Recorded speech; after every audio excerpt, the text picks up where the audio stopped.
আসসালামু আলাইকুম বন্ধুরা, তোমরা সবাই কেমন আছো?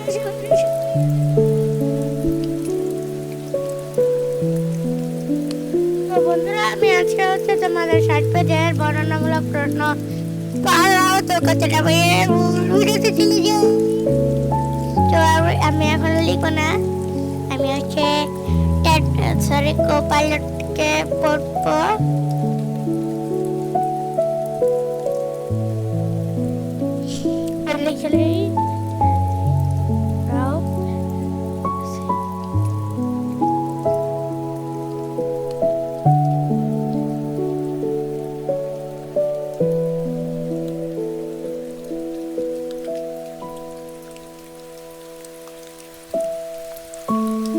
লিখে দিলাম।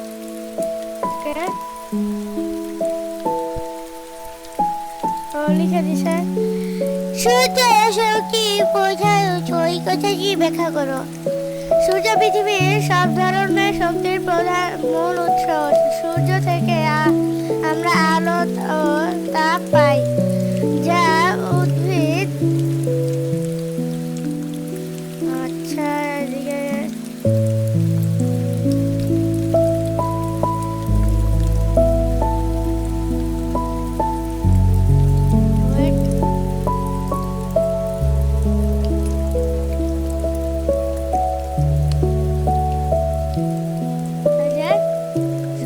শক্তির প্রধান উৎস, এই কথাটি ব্যাখ্যা করো। সূর্য পৃথিবীর সব ধরনের শক্তির মূল উৎস। সূর্য থেকে আমরা আলো ও তাপ পাই, যা উদ্ভিদ খাদ্য তৈরিতে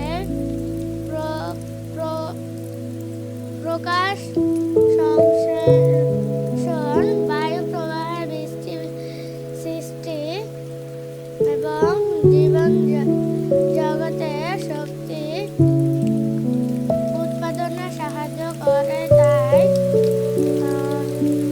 সূর্যের শক্তির প্রধান উৎস। আলো সোজা পথে চলে, এই বিষয়টি পরীক্ষার আলোকে যখন একটি কার্ডবোর্ডের 3টি ছিদ্র করে একে অপরের সামনে রাখা হয় এবং একটি মোমবাতি জ্বালিয়ে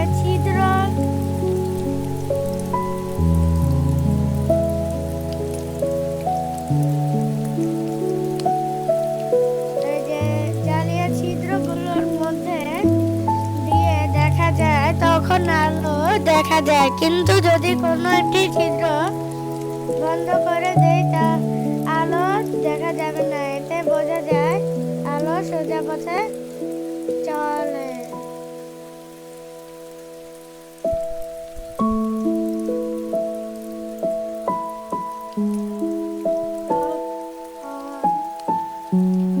নম্বরটা দিয়েছে